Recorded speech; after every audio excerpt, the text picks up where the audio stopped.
October or August 23rd, 2023. The first item on the agenda is public comments. Are there any public comments? Moving on, we'll move to finance. Enclosed are, and online are the treasury reports, and I also believe there might be budget status reports as well. Can I have a motion to accept the reports? Any discussion? All in favor? Aye. Are you We have a did have question? discussion. Okay, We're doing May or June and July. yes, June and July. The June final, I believe it was posted as, and the July 23rd. And this vote is for all of them Yes. together. Okay. All in favor? Aye. All opposed? I think that's unanimous. We'll move on to operations. We have an award construction management contract, action requested. So, you get to hear the spiel twice. So with the ESSER funded construction projects, we went through a number of different exercises to bid them out as lump sum and then to break them out, and we got zero interest. So we got advice from the state to bid out the projects as a construction management contract and get pre-qualifications from contractors. So we went through that exercise.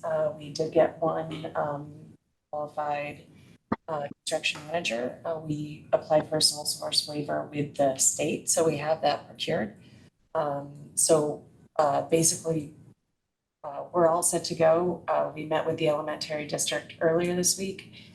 And I basically just need MAU to vote to agree that the SBSU will manage the funds for MAU. Because we want to go and have one contract between the contractor and SBSU, and then SBSU will manage the projects for both the elementary district and Mount Anthony.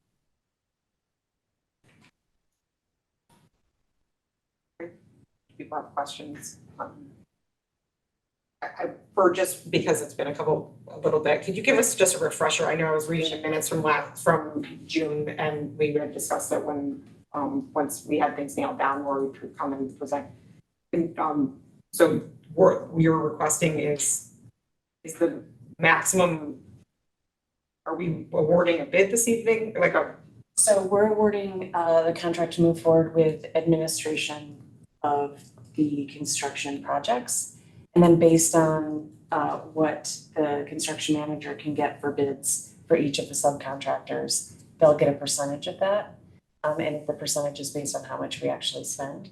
We're finishing doing that math now because we're finishing the first ESSER project, which is the Arlington project. So once we get that done, we'll know how much we have left. We've already bid out the Bennington Elementary elevator.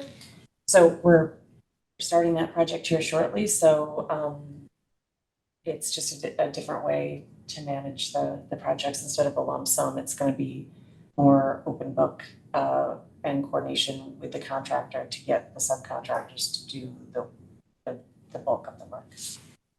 At the middle school, we are placing air conditioning. When the building was built, all the ducts were insulated in anticipation for air conditioning. So it's really adding the compressors or condensers and the cooling coils in the rooftop units. And as part of that, we're bringing all of the existing building management system up to an industry standard. So they operate more efficiently and effectively. So that's the middle school. That's 100% designed. Once we get the green light and we can execute the contract, my sense is we can get that work done and be ready for spring of next year when it gets going again. At the high school, we are working on the design for East Campus and then the 3 occupied areas, assembly areas separately. So East Campus, gym, cafeteria, auditorium, so that we can spend every single last penny of that ESSER money finishing up the occupied areas of the high school. So I don't have full construction documents for that yet, but I should within the next month. Okay, and so the request that you're asking for approval is the 1.180 or $1 million that to cover the management, the engineering management or the construction management of the people that will be. Correct. So the guaranteed maximum price of 10.5 is the actual construction. Okay. The construction manager would only get a percentage of that based on how much we actually spent.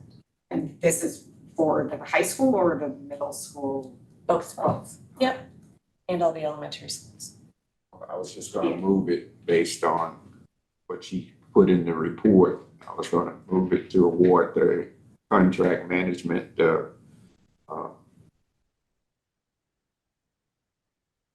bid to, for the HVAC optimization project as stated in the proposal of $1,188,660 to Nayland Brim. That's what I'm. That's the motion on the. That's the motion that's in the report that she got. Okay. I'll second. Are there any discussion?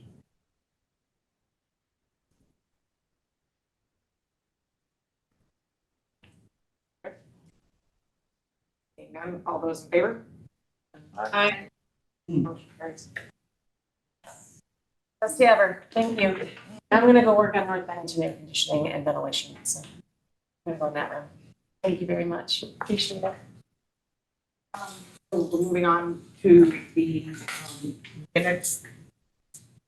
The consent agenda, which are the minutes of the minutes, warrants, retirement, leaves of absence, resignations and nominations. Would people like to do these separately or together? Together. Can I have a motion to approve items 1 through 6? So moved. Second. Any discussion? All in favor? Aye. We'll have the superintendent report. Everybody, it's nice to see everybody tonight. So I was gonna, my goal is to provide you some updates about what's been happening this summer.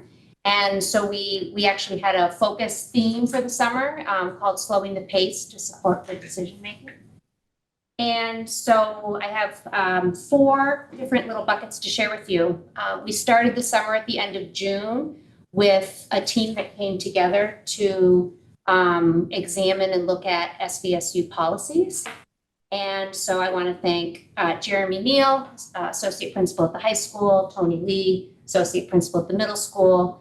We also had Sarah Pickering, Principal of Arlington Memorial High School, Donna Cawley, Principal of Monument Elementary, Don Campbell, and Kay Abbott, representing Student Support Services, who worked together at the end of June. And what we did is we looked at some feedback we had received around some policy language. And we've made some suggestions that we're looking forward to bringing to the policy committee this fall. And then we also reviewed many admin regs, administrative regs that also needed some updating. We also want to thank 2 nurses, Ashley Walker, who is our middle school lead nurse, and Lori DeStasio, who's the nurse from Arlington, who also have gotten into a lovely rhythm in the summer of examining current health information and making sure that our health policies are up to date. So those, again, will all go to the policy committee. And then we have an administrative retreat in August. And so we made the first day, primarily the theme was reviewing policy and admin regs. And we ended the day with a very fun game, right? Yeah. Very fun game, yes, we did. Where we were able to go back and practice what we had learned. So in all seriousness, we provided time, which we often don't have. We have lots of policies on our websites. It's super important that we're aware what the content of those policies contain. So we did provide time for reading, reflection, discussion, and the team that came together got to highlight their work. And so we're looking forward again to bringing this information to the policy committee this fall. So the next bucket is summer curriculum work. So this place was buzzing this summer. These 2 rooms, we never knew we needed them like we needed them this summer. So we hosted 10 of our curriculum teams this summer. and teachers and professional staff came together. We were able to provide all teams with the Director of Curriculum Instruction and Assessment, Melissa Senecal, and I provided everyone with a lesson on the educational support team process, which is also a policy, and then also did the same with our administrators on August 15th. We had 22 MAU staff that participated, and that was all funded through the ESSER grant. So we were able to provide hours outside of contracted hours, so we could bring professionals together to do good work. So my next bucket is the new teacher training. So on August 9th and 10th, we held a training. This year it was a 2-day event because the feedback we've received from new teachers is that the first day just felt really rushed. And so could we slow down? So we did. So we, going along with our theme, slowed it down to 2 days. Administrators from all over the district came in to help support, Mr. Payne and got to help talk about the town of Bennington. Mr. McGuire came, both of them having lunch. There were 32, so remember on August 9th and 10th, we had a whole bunch of hires. We had 32 that attended the training. 9 came from the new hires from MAU. And so the next 2 pieces of information I'm going to give you are from Nick Galt, our Director of Human Resources. As of today, we have 16 new MAU hires. Plus, Did you say 60? I said 16. It feels like 60. It is 16. We have 16 new MAU hires, plus 5 SVSU staff that include 2 new family engagement specialists to replace 2 that left. That 1 will be housed in each building. A new reading interventionist teacher at the high school, which falls under title, and then also a group of intensive need paraprofessionals. Out of approximately 200 MAU positions, there are currently only 6 open positions right now as of today. Okay. There continues to be SVSU vacancies positioned at MAU connected to paraprofessional roles and special education teaching positions. So my last bucket is summer recovery. And so this summer, I want to thank Kelly Brooks, who is a middle school behavior specialist, who is a summer coordinator, and Sharon Rancourt, who is an English teacher at the high school, who are the coordinators of recovery in the 2 respective buildings. We had 41 Mount Anthony summer staff that included teachers, paraprofessional support staff, clinicians that came together to wrap around students. The Abbey group reported to us that they served 37,000 meals in our district this summer. U4 ran through 3 MAU runs just for summer recovery. That means that 69 students were able to access transportation to get to summer recovery. 189 Mount Anthony students were served. That's a 15% increase from last year. And this summer completes our 3rd year using ESSER money. For this, we still have 1 more summer with ESSER money because it expires in September 24th. So we're excited. So what we're doing right now is just collecting feedback from our different stakeholders that have supported this work. And that's my report for today. Hope all those teachers and employees you found housing. That's a great question. That's a great question. I haven't heard anything like we did last year. Yeah. Have you? You guys heard anything about housing? Anyone struggling? What I can say is that I'm looking because hiring is on my principal report as well, and I don't think I've had any new hires that needed to relocate. That were coming from small, and I will say I think that's I'm sorry to jump in, but I do think that's a really important thing because I think that that's a barrier.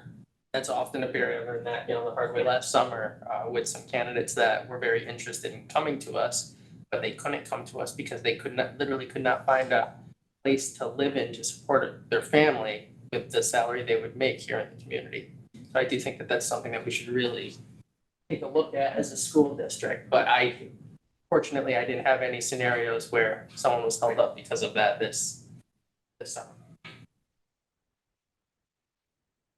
Questions? We're going to move on to. Sorry, I do have Oh, one yeah, more. sure. So included in the people that were trained I think I saw somewhere that the 2 security people for the middle school were hired. And were they included in that group and are they ready to hit the ground running? They are ready to hit the ground running. They are hired. I know, I'm not 100% sure if we're calling them safety team. So I'm not. Yeah, that's right. Not 100% sure if the safety, I couldn't confirm if the safety officers were at the training. One of them was not a, is not a position, like a teaching position that would be invited to that orientation. But they have been meeting with administration. They're ready to start day one. And I do know that my newly hired HHP coordinator, hazing, harassment, and bullying coordinator, was at the orientation, and she's also onboarded and ready to start day one. Actually, I do have one question. You mentioned a 15% increase in usage of the summer programs, Increase in the number of students, yes. number of students. Is that an overall increase in need, or is that the increased outreach effort? So I would say the two coordinators, Kelly Brooks and Sharon Raincourt they're return coordinators. And so they have really refined the system for catching students and work super closely with the counselors and staff at the middle school and high school. And so we were so incredibly impressed with program offerings. And I think I want to make sure that we're capturing everything we're doing, because programming is improving every year. And so I think our programming itself, like I walked around the middle school with Mr. Brooks and Mr. McGuire one day this summer, and just the enthusiasm on the students' faces, the offerings that I saw that were available were really, really wonderful and made me excited, and I didn't want to leave. And I had the chance to speak to two, I would say, more health PE teachers from the high school, who also showed up here in the afternoon to do curriculum work after they were with children at the high school in the morning. And again, big smiles on their faces, and just were, I think it's a lot, but I would really give all the credit to the two coordinators, and they're just, we continue to refine. And I think we've been really open to collecting feedback and assessment data to make improvements. Like right now, that's what they're doing. Is we just did it with our community partners. That's why I have the Abby group and what worked well. What were the challenges? How can we improve for next year? Because ultimately, we're going to be coming back to you to pitch something that we're going to need to put in our budget.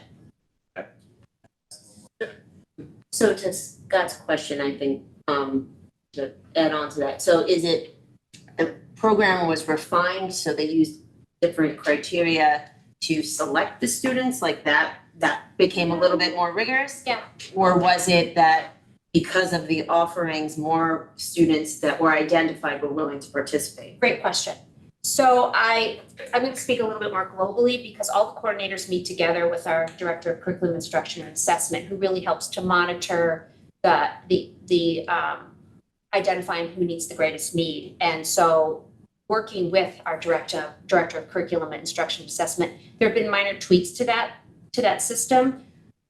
We want it to the opportunities to be rigorous, but we're trying to reflect back, because summer is also a different kind of learning time. And so we want students to come being excited to want to engage in a reading intervention lesson. So I think it's a balance of making sure our criteria is rigorous and targeted and linked to standards, and then making sure that the offerings are really engaging so that they're engaged. Because if they're engaged, they'll learn. I would also say that, when you think of summer school, you did 4 weeks, you watched paint dry, and you got done, you got credit. It's seat time. And that's not the approach now in the high school or the middle school. And I think it's a great question to ask, because I don't think we've measured it in that sense, but you can personalize it to a kid that says, hey, look, you were close. You just need to come in and do this assignment. And then part of that is proficiency, part of that is standards. You can identify very key lists. And at least my observation from the high school, kids are more willing to do that if you're like, oh, if I do this, I can get out earlier. And so if you had come to the high school, the attendance, the number of kids in the building decreases as you go along, because kids are getting their work done and they're getting out.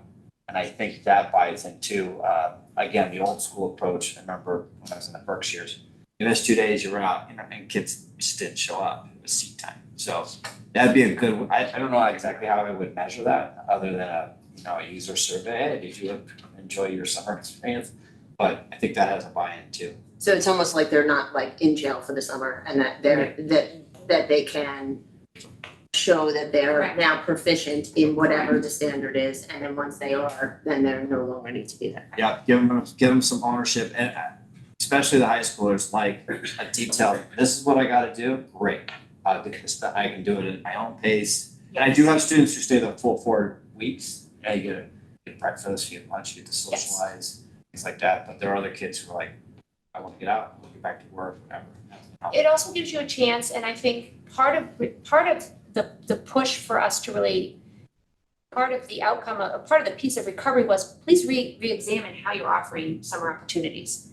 It should be fun, learning is there, and engagement, so it's really made us reflect on what we're offering. And to me, that's one of the biggest wins of this, is that reflection on, are we really meeting kids' needs? And I think what you started to talk about, both of you, is we were able to get really diagnostic and personalized because it's a small number of kids. And summer, sometimes we can now figure out the why.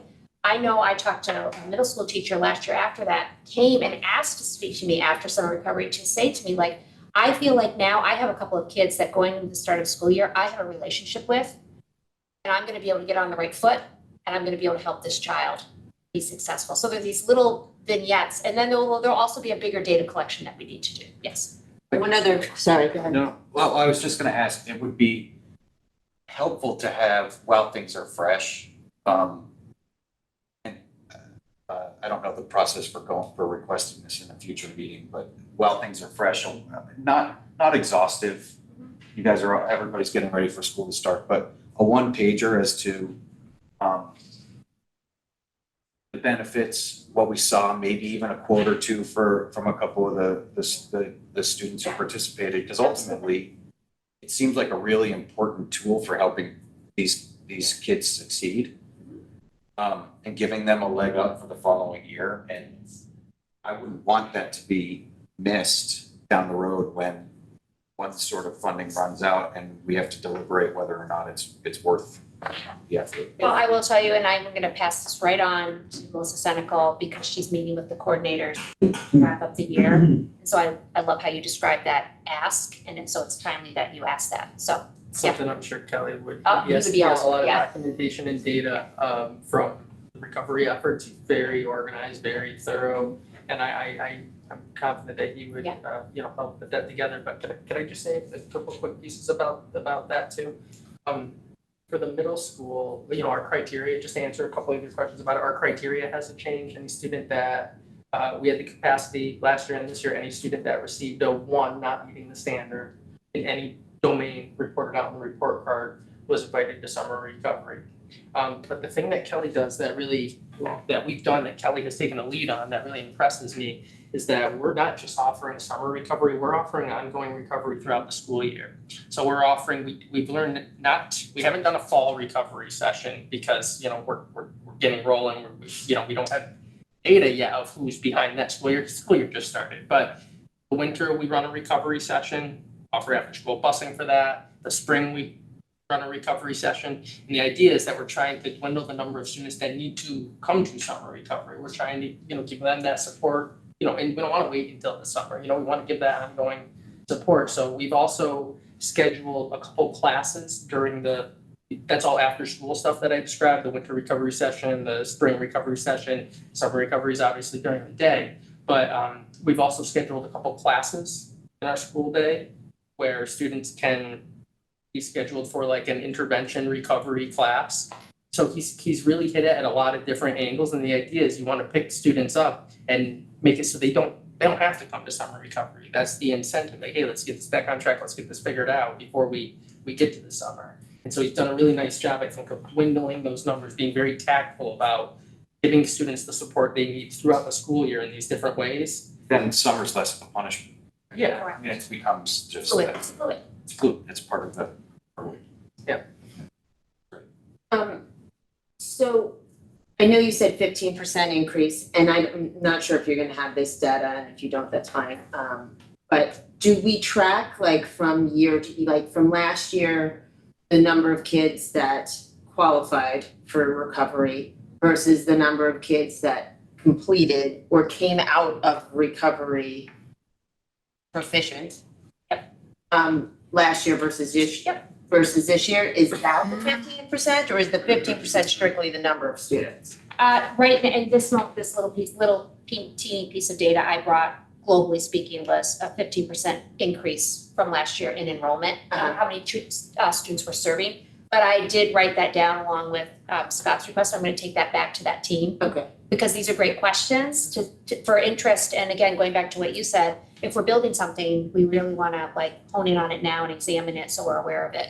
And so I'm gonna add that to that list, so thank you for those questions. Perfect. I think we can get that pretty easy. I mean, I'm pretty sure Kelly has that same data from last year, and we could certainly keep that same data from this year going into the next year. So I think we could look at like, hey, this many students, qualified, if you will, for summer recovery, in 22, 23, 23, 24. And then if you're showing a improvement of kids that came out proficient, then that would attribute to maybe the success of the way that it's being handled now, where, okay, you just have to complete this, or you're not in for the sentence, and you just need to, gain your proficiency here, and then We're changing the now- culture. We're right. changing the culture, we're changing the way of thinking. Correct. And if you see that increase, that would be fantastic. And so we have, just to clarify, we have one more summer of funding for this. So we also, because the community partners asked that, they asked it in the meeting this week, and they said, and I said, no worries, we've got one more summer to but we need to start having conversations, because everything I talked about on here, that transportation is huge.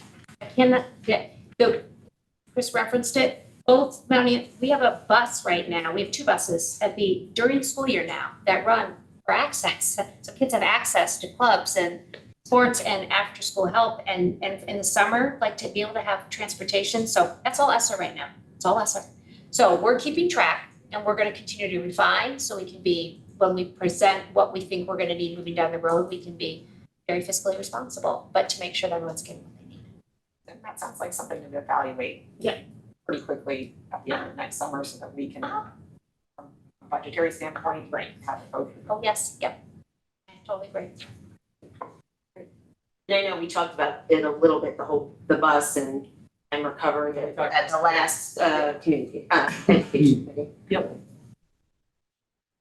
Okay, great. We're gonna move on to policies, number 6, we have policy number 5008, students who are homeless, that is up for adoption. To adopt. Second. Is there any discussion? How many homeless do we have? Can't ask that. Can't ask that. Well, so what I will do, I usually give all the boards an update in October. So right now, I'm Okay. doing intakes, and so there is something I will be able to report, and it'll be more about the number of intakes that I do, but it'll be probably in October. But intakes are happening right now. Right, the reason I say that, the policy definitely prohibits the knowledge of everybody knowing and considering Yeah. people that fall into those categories and so forth along that line. And we shouldn't be trying to get something that will be targeted by somebody in terms of numbers that we may have associated with it. In this town, what we want to do is provide what the policies say, provide opportunity to fill the needs of those particular individuals under multiple source of areas. And we can discuss those kind of areas, but not numbers, because it may be identified, and I know somebody like that and somebody like this, and so. Are there any other discussion items? All in favor? Aye. Motion carries. We are moving on to the administrative report. We don't have a student representative this. Yeah, but I anticipate her returning in September as the start of the school year. That sounds great. So we move on to Thank you. I just want to start, Laura mentioned it, and I'm sure Chris will too. I just want to thank the staff who works the summers. That includes buildings and grounds, so that's Holly's crew and Tony D'Onofrio.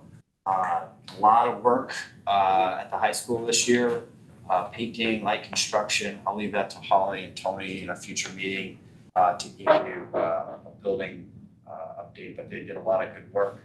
I encourage folks to come in and see it. A lot of painting and lighting. It's amazing how much lighter the building feels, and that's very much appreciated. I want to thank my own office staff, the secretaries who work throughout the school year, counselors who come in to take questions. A lot of work is done during the summer. It's a busy time. I still surprise community members when they say, yes, I do in fact work the summers. And then summer school staff, Chris, I'm sure will talk about it, but we're very fortunate. We have teachers who say, yep, I'll sign up. I'll work July to come out, and we do not struggle to find candidates for all areas this year. And that I just really appreciate. School year can be challenging. Rest is important, but folks willing to work with kids in July is great. I want to thank them. We have hired new staff. We have hired 7 new folks so far. That does not include the SVSU student services. They're in the departments of social studies. I have 2 new social studies teachers. I have a library media specialist who is new, an academic mentor, family engagement specialist, a science teacher, and reading specialist. And I believe all of them but one are locals. So that goes to the comment made at the beginning of the meeting as far as housing. One individual, a recent graduate of Vanderbilt, didn't find an apartment downtown, actually right behind the banner. Just to give you an idea that we're finding people locally, but it's a small pool. I think the biggest pool of candidates are people that I had was maybe social studies, and I had 6 qualified candidates to interview, which is stunning, because 20 years ago when I was applying for teaching jobs, it'd be 40, 50 people. We do have openings as the first day of school approaches. We are in need of a counselor, a physical education teacher, 2 math teachers, and a long-term substitute. I don't want to make folks get nervous. We had very positive interviews with counseling candidates today. I have a plan for math, and that leads physical education and long-term sub for English. We have some plans for that. So students will have adults in front of them as of day 1, but that's 5 teaching positions that don't have a name attached to them for the board's recognition. We hosted students, incoming students yesterday and today for walkthroughs. So students, the building was open from 9 o'clock to 1 o'clock. Saw lots of familiar faces. Some of them are several inches taller and their hair is longer. School IDs, picking up schedules, picking out lockers, which by the way, very few kids have lockers today, if you remember that from your high school days, and finding classrooms. So it was nice to see. It's always nice positive energy. Everybody's got that mix of nervousness and happiness and sadness that summer's over. Tomorrow night, we are hosting freshman orientation for 9th grade families. We're gonna do it a little differently this year. Session starts at 5 o'clock with informational meeting. And then we're gonna be serving food at 5:45 for folks. We're hoping that the food will bring more folks with them. And there'll be information there from athletics and counseling and the school nurse and administration. So this is new for us, made possible by funding through Laura's office for community engagement, including the fact that we will be offering childcare for families who wanna participate. That is starting at 5 o'clock tomorrow. I would think that we would probably be wrapping up around 7 o'clock. We'll start in the auditorium. First day for teachers and staff is Monday, the 28th. I am still getting questions from teachers wondering when they should start, so just want to put it out there. Monday and Tuesday are 2 days of professional learning at the high school, at the middle school as well. 9th graders start on Wednesday, next Wednesday, the 30th. It is a full day. I know kids are already telling their parents it's a half day. That's not true. We'll have a class meeting in the morning. What they're probably hearing is that we're gonna follow a 1-hour delay schedule, but we're gonna do a class meeting and then they'll go through all of their classes. They'll see it. If you're a 10th, 11th, 12th grader, your school year starts on Thursday, the 31st. It is a full day. Class meetings for those folks will be on Friday. We'll have a schedule out for kids. Speaking of schedule, the athletic schedule is up on mauhs.svsu.org. Folks should check that out. I think the first game is September first. Pretty amazing. So it's a soccer game, Soccer game. girls soccer game. JV and then varsity. That's right. So yeah, we're off to the races. We'll be in the bleachers quickly. So check out the calendar. I was looking at football today. I was looking at cross country, so I'm seeing things populated in there. If folks want to check those out. And it'll be one of those things where there'll be 2 or 3 opportunities a week. And then lastly, I just wanted to really quickly, as any school, we're working on lots of different things, but here are some things for the board to consider at the high school. We are in year 2 of working with Universal Design for Learning instructors. So these are cohorts of teachers learning how to have more effective classrooms, engaging students. That's good work. We have a cohort, we work with Chris, he has a cohort as well. We're going to be introducing social emotional learning curriculum as part of our flex block. Every student will have a 30-minute flex block every day. So this is school-wide, grades 9 through 12. It's not every day, but we've connected to a curriculum, School Connect. Staff has expectations around when they're going to do it, and we're trying to make it as easy as possible for teachers to implement it. We're excited about that. We do have a new schedule this year. Folks, I think, have talked about that a little bit. The previous schedule was an 85-minute instructional block that's been around since the 90s. Coach Fredrickson and I were still teachers at the MAU when that came in. And we're going to a 60-minute block. So your students will do 5 academic classes a day. They'll have a half an hour flex, and it'll be backed up with a half an hour lunch. The bonus is we'll have 4 lunches. That should make lunches even smaller, and the cafeteria has been completely redone. So that's, well, except for the furniture, which will be with us shortly. And then last but not least, the high school has to go through a 10-year accreditation process. So in the spring of this coming year of 2024, we will have a team from NEAS, which is the New England Association of Schools, coming to visit us. And there's a report out and a visit from a team, and I'll update the board as we prepare for that. But it is a process, which we are already ahead of. They did a pre-visit first year. I should have asked Laura that before I signed on to be principal. Where are we with the accreditation? But we have a team in place, and we should be all set to go. I'll stop there. That's a long report. Save me any time or? I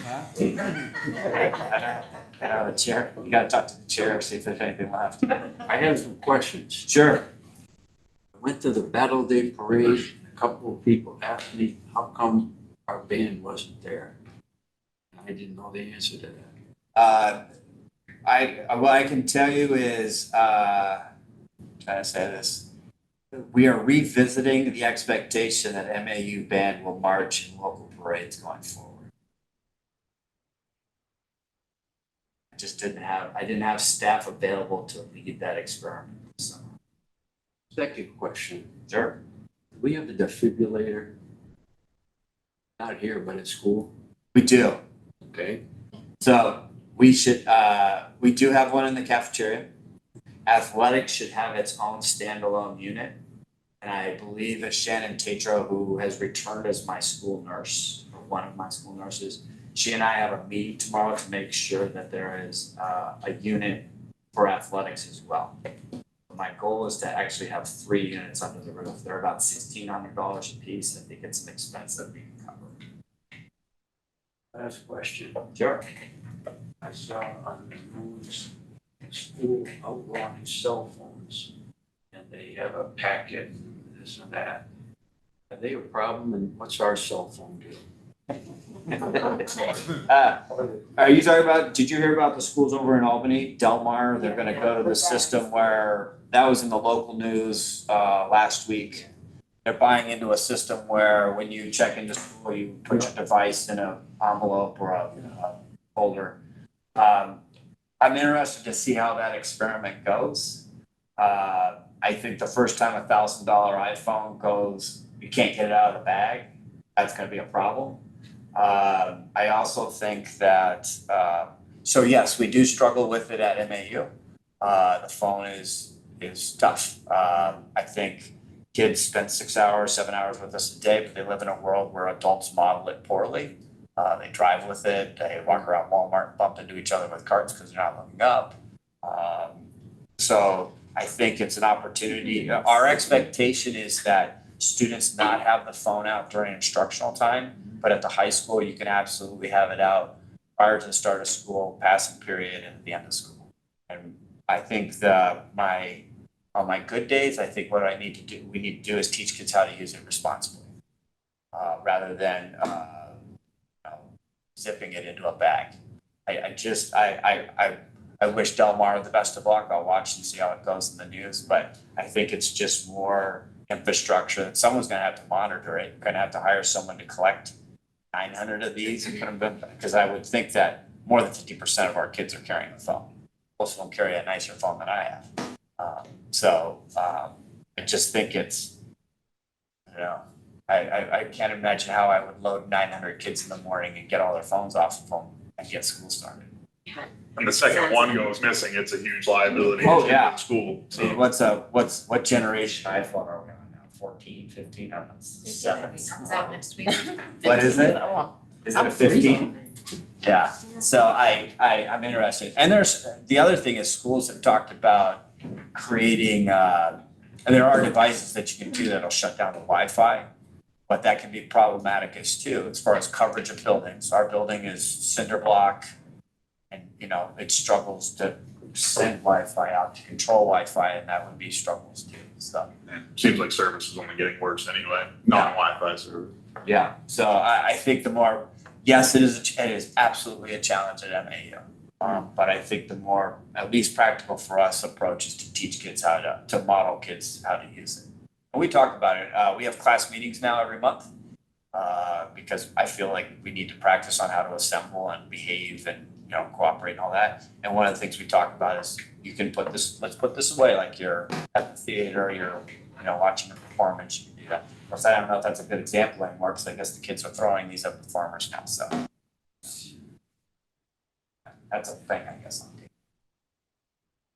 I just have a comment while we're on that subject. I don't know if you saw it, but the VPA put out a great sportsmanship video today. It's really, really good. Maybe that could be the start of maybe your class meetings or something, but it's all about good sportsmanship. And mostly it was addressing the adults, not the kids. So they don't tell their parents to behave.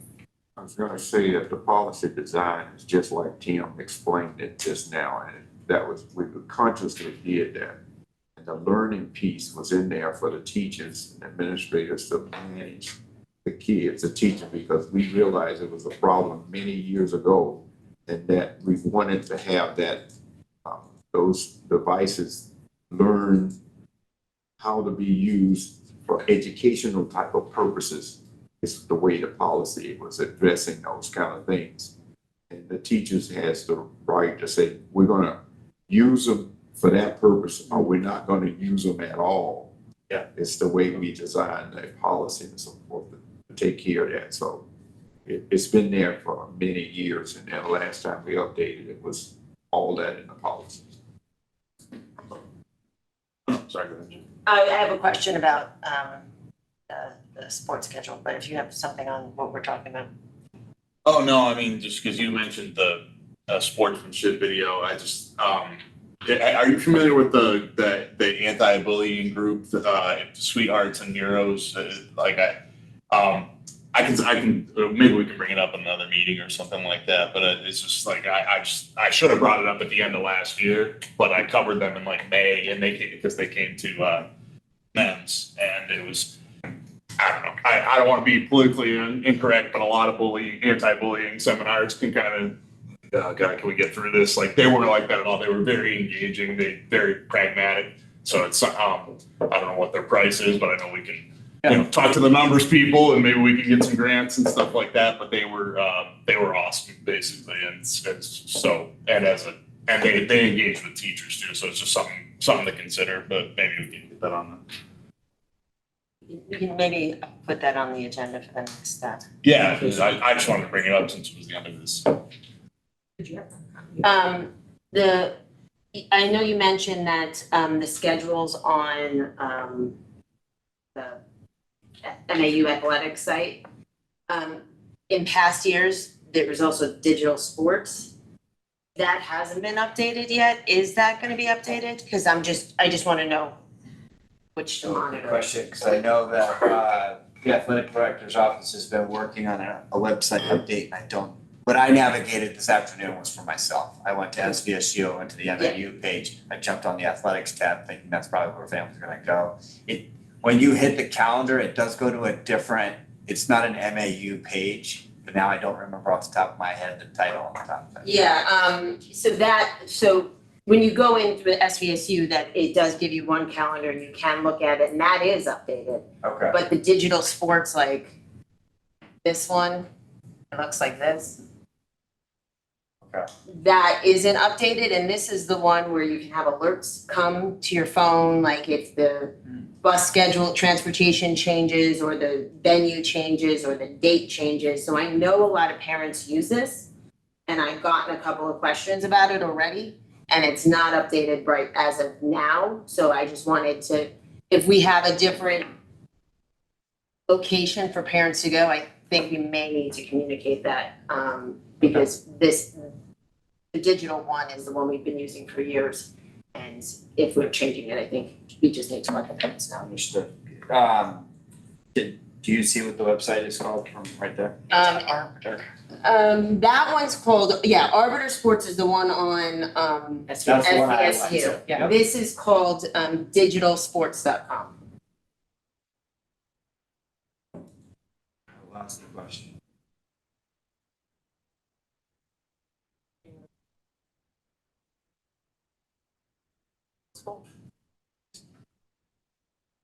Yeah, as Tim started off with, I couldn't do a report right now without thanking the people that are, working, I guess, somewhat behind the scenes this summer. I mean, the perception is that, everybody's off over, in schools over the summer, and is a busy place at the middle school, as I'm sure it was at the high school. Everything from the custodial crew, Abby group housed out of the middle school, so all the meals that, were being cooked out that Laura talked about, that's all happening right in the middle school. The summer recovery staff, and then, just working groups of teachers doing projects, like, for example, planning for our opening in-service days. We really work hard to, create meaningful experiences that are differentiated, that are, keeping in mind that, people can't really think when you stand in front of them for 3 hours and have them sit and you just talk, to them, you gotta engage them just like our students. We have to engage our faculty in these experiences too, and get them moving around a little bit. So a lot of thought has gone into our professional learning, as we always put a lot of thought into that. So I just want to thank everybody, involved with all of that.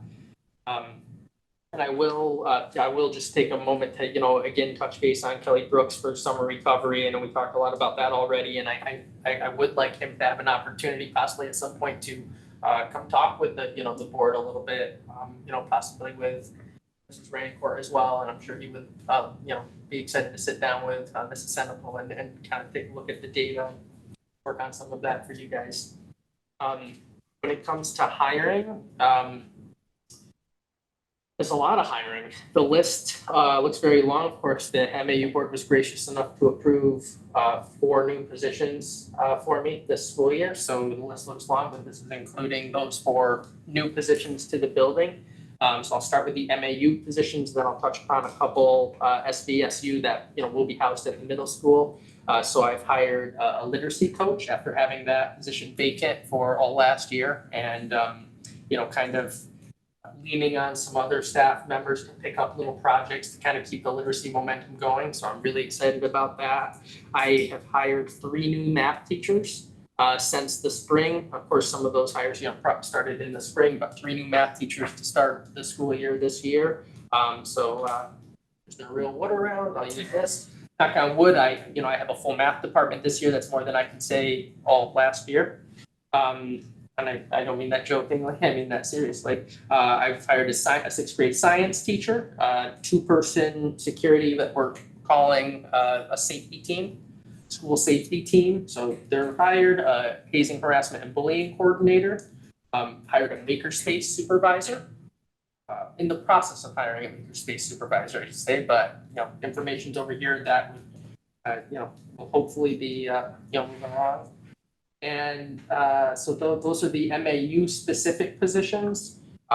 We've also hired 6 para-educators that are SBSU para-educators specifically for the NEC program, the New England Center for Children program in the building. A family engagement specialist that will be housed out of the middle school, another SBSU position. And I do still have 3 openings. I'm forgetting something, but I think we've dwindled it down to 3. I'm still looking for a school counselor. So that is a very, well, every position is a very important position to know, but that's something that is, at the top of the priority list to start the school year. We're covering, our 2 existing school counselors are really stepping up to pick up an additional team, which will be supporting an additional 75 or 80 students on top of their load that they usually do. I have an opening for a library media specialist. Again, have some plans working out to start the school year, but really need to hire that position. And also an academic tutor and mentor. So those are the 3 positions that we have open. I'm optimistic that, if all, we have some leads and some things, and hopefully next month I'll be giving a different report that we're fully staffed. So as you can see, there's a busy hiring season. I think that's a total of 16 people or something like that. I won't bore you with I add them all up. Never been a mathematician. Student walkthroughs are happening at the middle school, as Mr. Pam was indicating. I think you have some walkthrough stuff going on. We said at the high school, so Monday through Thursday this week from 9 to 2, students and families are coming up to the middle school, checking out their lockers, going to visit classrooms and asking questions. So that's really nice. And I agree, Mr. Payne, it's a mix of all different kind of energy in the building as they come through, but mostly it's been extremely positive. And I had a mother and a child stop me in the hallway today when I was walking, and the mother said, I just want to, this is, everything's been so smooth, with getting our information and coming up, and I said, oh, thank you very much. It meant a lot to me. We also have evening hours for student walkthroughs, 5:30 to 6:30, Tuesday and Thursday this week. So I stayed late on Tuesday, and I had a good number of families show up for that too. So that's all really, that's all good stuff. There's a lot of people coming and visiting the building, gearing up for the school year. We are having an open house on Thursday, September 14th at 6:30. So that will be, an opportunity for families to come back and students to come back in the building and actually, students will have met their teachers, obviously, but families, guardians come in and teachers and talk with them a little bit, talk with teams. And we will be doing a separate Title I meeting before that. So that will begin at 6 o'clock. I believe we're going to be doing that. Nope. Okay. Just a couple of thoughts, like as we go into the school year. One of my big focuses this year is going to be on student engagement. And I know that's a very broad topic, but I have 3 very specific subcategories, if you will, under that broad topic of student engagement that I really want to focus on as principal this year. So one of them is engaging students in our makerspace. We have a makerspace supervisor now. We have a functioning makerspace already. Our library media specialist who, has taken another position, was very involved with the technology committee on getting that up and going and, working to get some groups of students in there.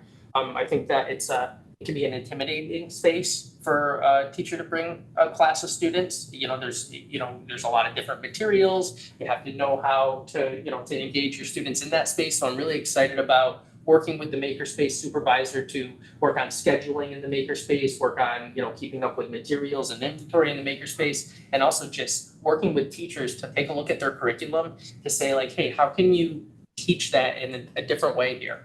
Is there a different way you can take a look at that and we can get kids, more engaged, using their hands, creating, building, making. So that's one of the categories. I'm also very interested in exploring the possibility of creating an outdoor education program at Mount Anthony Middle School. And I think maybe the education committee might be a vehicle to talk a little bit more about these. I'm not gonna, talk all night about my thoughts on each of these topics. But there are a number of schools across the state, talking to Boudreaux a little bit. I'm interested in going myself with a small team of teachers and professionals from the middle school to visit some other schools in the state that have created outdoor education programs, trying to educate students and engage students with activities that, could be anything from, ropes courses to, engaging them through the nature trails and stuff that we have, to possibly taking some more experiential adventures, like doing some whitewater rafting and, other things like that. So that's all, down the road. I mean, I'm not, we're not going on a whitewater rafting safari this fall. But, I think there's a lot there to work on engaging students more. So that's a real, passion and interest of mine. And then also the third being working on creating more flexible pathway options, specifically in the area of service-based learning. I think that if we can figure out a way to educate, I'll just say an eighth grader's math experience through the lens of something that they're very interested in, like forestry or cosmetology or whatever the thing may be, then I think we're gonna get a lot more buy-in from our students. And I understand that, there's a time that you have to just sit down and do math. But I think that there's a lot of opportunities that we can engage students in a different way through a different lens. And so I'm really interested in talking more with my faculty about that and seeing if we can, if I can work with some teachers that are willing and interested in exploring kind of structuring their class offering in a little bit different light. So those are things that I would like to come to the education committee and talk more about. I'd like to talk, update the MAU board as I work on those projects. I want to be the school that the state is talking about. I want to be the school that people want to come and say, hey, wow, they got an outdoor education program. Let's go see how that runs. Oh, wow, they're connecting with service-based learning. So that is my vision and my goal. And I think that if we can, we're at a time where we really have to start thinking about doing some different things to engage students. We've been doing education this way for, 100 years or so roughly. We need to look at doing something different. And I'm committed to, spending the time this year on taking a look at that. So I'll stop right there and if there's any questions. I could just say thank you to you both. I had two very nervous kids about to enter new buildings and took advantage of your being there extra time. My daughter earlier this week at the middle school. Last night, yeah. And my son today, there's been a lot of nerves. They've been taking it out on each other. They seem both. It helps mom and dad tremendously. So thank you for being there. Thank you for doing that extra stuff, making it smooth. Appreciate that. Might have to talk, maybe Orbis, wants to be involved with some outdoor education. We'd be happy to help. I was excited, I got to pawn off the walkthrough on my oldest son. I was like, I don't know what's going on. Stop me now if Tim already mentioned it, but open house will be before our next meeting, right? Did we talk about open house at all, or is there one plan? Mine is scheduled for the 14th of September, Thursday, the 14th of September at 6:30. So this is something that we talk about every year, but basically I think that engaging parents would be great too. And obviously it's not on you guys to get the parents to come, but just like any outside the box or creative ideas to get them to come, because I feel like it would create or it would solve a lot of problems with expectations. I mean, yeah, we send home a syllabus and have the parents sign it. They probably don't look at it. I don't want to say all of them, but a good portion of them, you know what I mean? But if we can get the parents and teachers face to face for a night, I think that's really beneficial instead of communicating by email.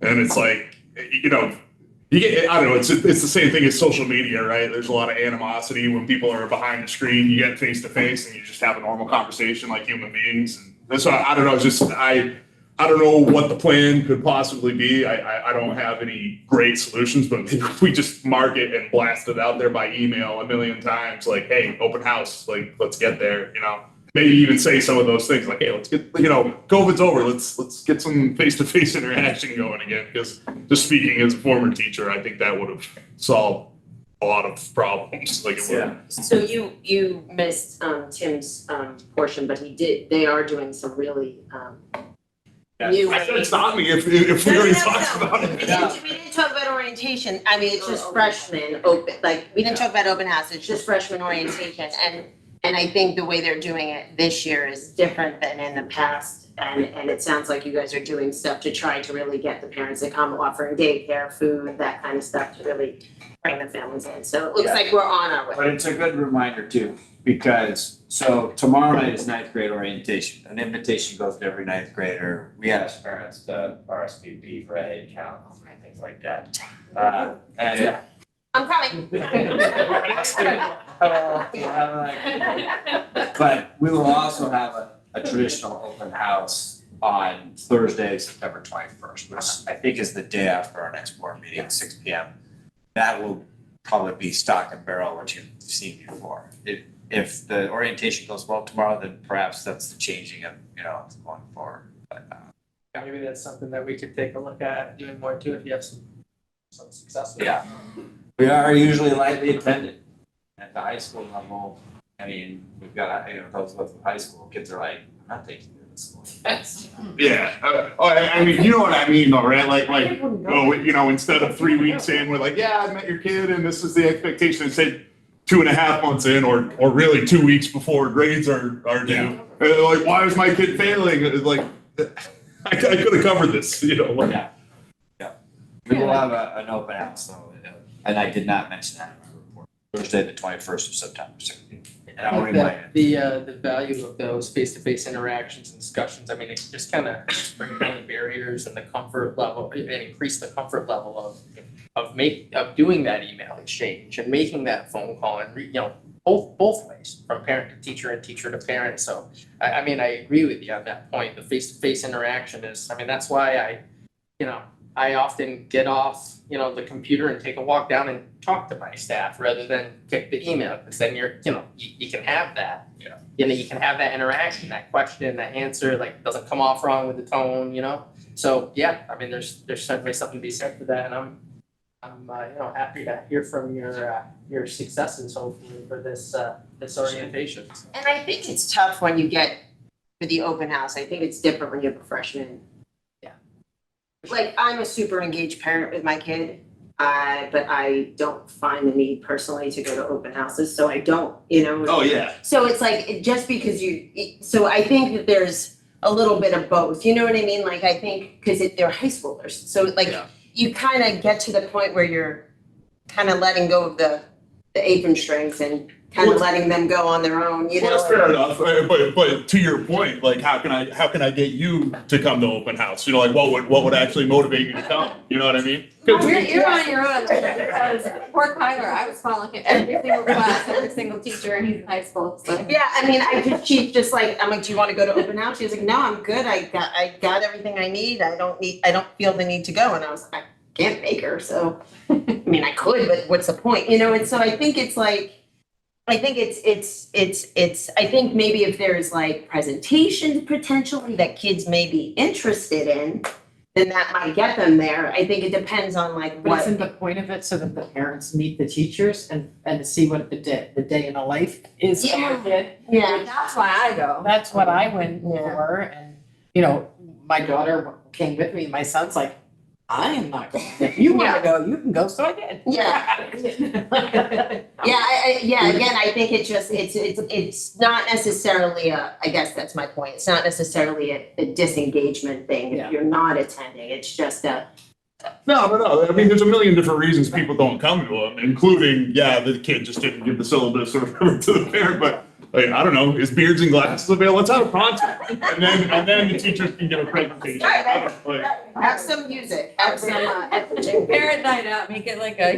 yeah, exactly. Are there any other questions for Principal? Read us in. Nice redirect. Moving on. Okay, thank you both. So we are moving on to committee reports. Was there any committees that? I did not meet. Education committee hasn't met since June. Summer was busy, but I plan to have a meeting in September. And I intend to have a finance committee meeting. And no Sonali. Is there a thought around when education would be meeting? My plan is to do it before the meeting, this meeting next month. So is that the 20th? I believe it's the 20th. Okay. That's our regular scheduled meeting. I think that was the ask, That was- to try to do Kind it, of consolidate. to consolidate it, yeah. So you guys don't have to come to multiple.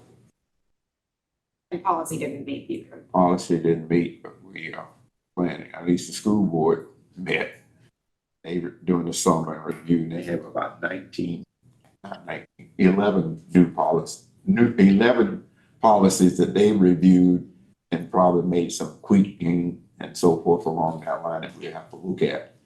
So the rotation is every 3 to 5 years, and so we got a lot of things to look at. And then we heard from the feedback from the community, I mean, the other districts and so forth, and about what they want to have and question about some of the policies that put on the agenda. So we got a ton of policies to look at. September 11th for us, right, Leon? That's what the plan is. I remember. 4:30. All right. Okay. So moving on to the chair's report. So, as part of the chair's report, I want everyone on board to have a brief opportunity to discuss something that this is what we discussed in the August meeting that I would give the floor to people for a couple minutes each, if there's something that you want to discuss from a board perspective. And then otherwise we'll, is there any, I know we've had a lot of discussion particularly around, is there anything else that anyone would like to talk about? I will see you by time.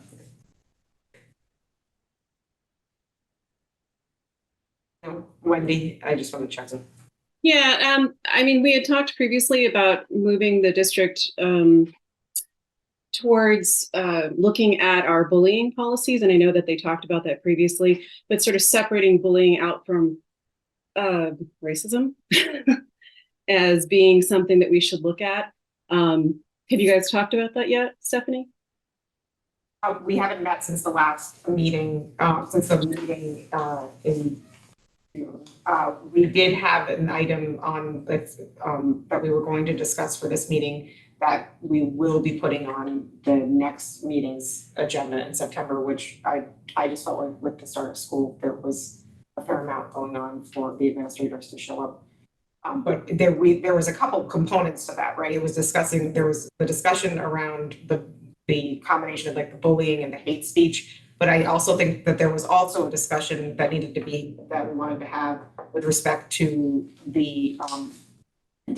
correct me if I'm wrong, like the request was the discussion around like what the rules are for sporting events compared to what our district's rules are now in terms of that same type of hate speech. Is that Right, okay? that's, Well, this, moving Sorry. towards a zero tolerance policy for the district with regard to hate speech.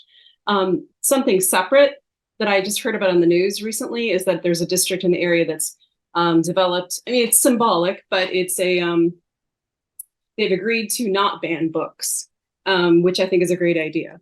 So if we were sort of proactive about that and move forward and said, okay, our district believes that literature is important, all different kinds of literature is important, and children should be exposed to it, have a discussion about maybe we should make the symbolic move to say, we aren't going to do banned books. we aren't going to have a banned book situation. We're going to allow all books to be in our district. So in terms of having this discussion for the next meeting, is part of it, and Leanne, I guess I'm looking to you for advice on this. Part of this would fall within the policy committee first. Is that? Yeah, and I'm not on the policy committee, but I feel like these two pieces are important for our district, and as far as moving forward and being, sort of progressive in the way we look at the world. So a student who is, being suspended for reacting to racism is something that we need to, look at.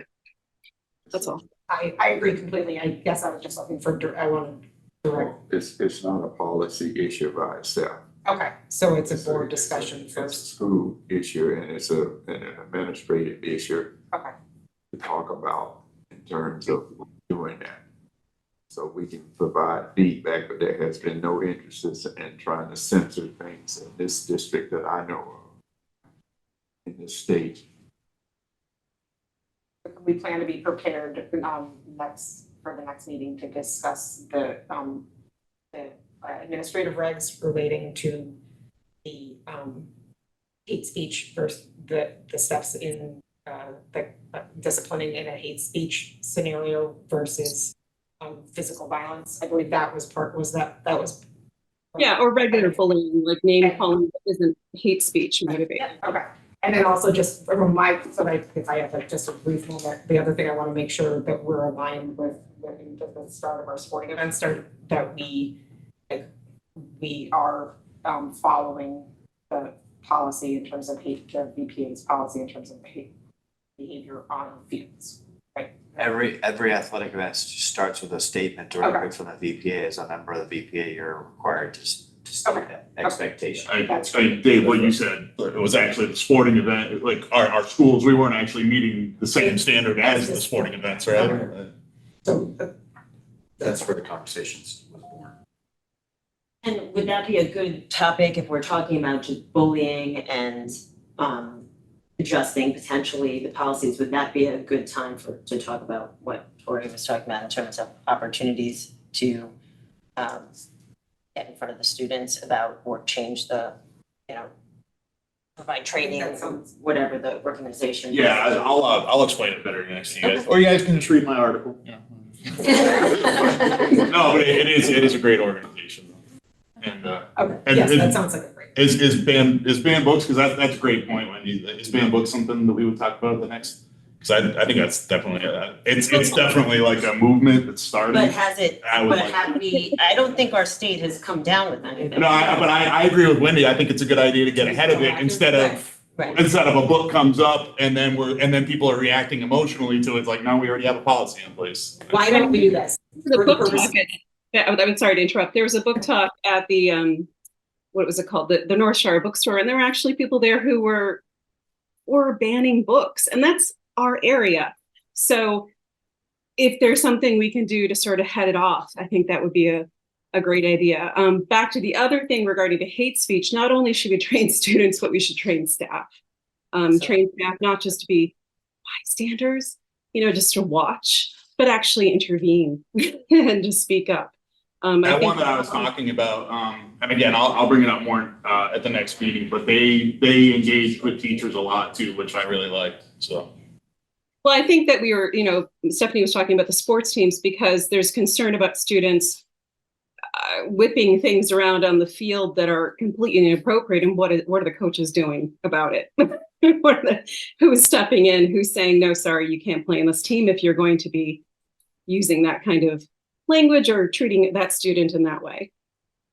I mean, it's a zero tolerance. Are you willing to do that? To make things short. Yes. All of the things that we're talking about, the Vermont Principals Association has a standard speech that everybody is supposed to adhere to. We got all those things in our policies already that we're supposed to adhere to. And so if we just implement what we got, there will not be a problem or a concern because we have them all addressed. I agree with you. I guess, and from my perspective, what I would like to focus, like the conversation that I'm interested, or the information that I'd like to receive for the next meeting is about that conflict kind of between the administrative, it's not the policy, the board's policy, it's my understanding, but the administrative regs that are occurring that limit the ability to discipline a student when there is like hate speech, as opposed to like the policies that are in place in terms of the physical violence. Like that to me sounds like the discussion that should be had. And I hear you that the rest of it, a lot of it is in the policy. And if we, Wendy, to your point, if we need to explore the banned books. You can have policies and have it on paper, but if nobody's actually doing it, what's the point? So we have these wonderful policies that say grandiose things that we should be doing, but if they're not actually happening, and we see on the floor in the schools that students are being treated horribly because of the color of their skin, because of they're BIPOC students, what are we doing to make sure those policies are actually used and actually implemented? And I think that's, I think that's an important thing for us to stay focused on. So, we're going to have a great start to the school year, and I think we're gonna have a really productive board year this year. And if there are any other comments, just,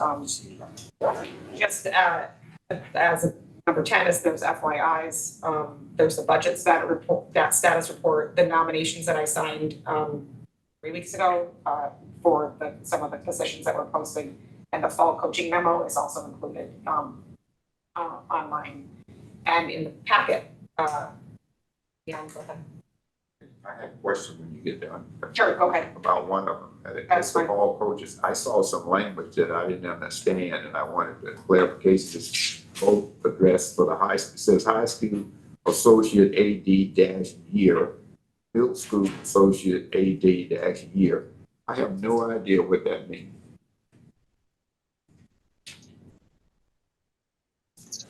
Right at the first page, so. Is that the stipend that was provided for assistance at the middle school level That was funded. that was funded? Yeah, that's what I'm assuming that was, or that's what I assumed that was? We did have that budget discussion, The title associate AD-year. I don't know what that means. I mean, I'm just trying to find what that means to anybody out here. At least that caught me by surprise. And so when I saw that,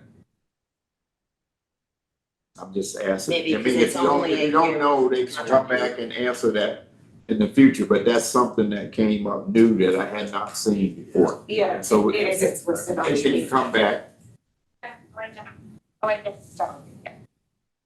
Can I just ask a clarifying question about the request for information next time?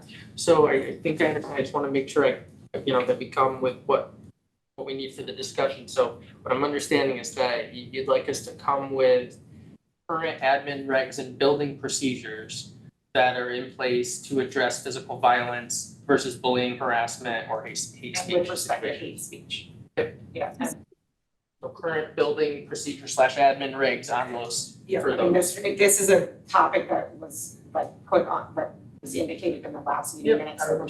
So, yeah, that it's resulted from that conversation. Okay.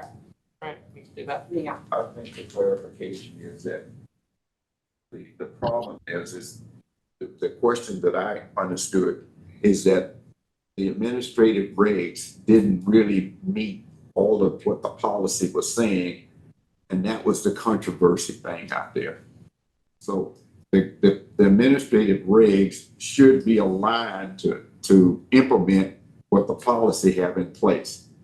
And that's what people were asking questions about. I just wanted to clarify that. Sure, because the policy doesn't get into nitty gritty about punishment and about discipline. It's a much broader stroke, obviously. So that's a great conversation, Matt.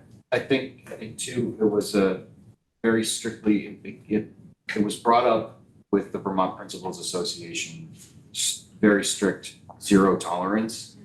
And ours was and what was in the policy was a little bit different than that. And that's where the conversation was born. And then we started to go down a few rabbit holes, which we may very well do again, but conflicting or differing of when an issue is an issue.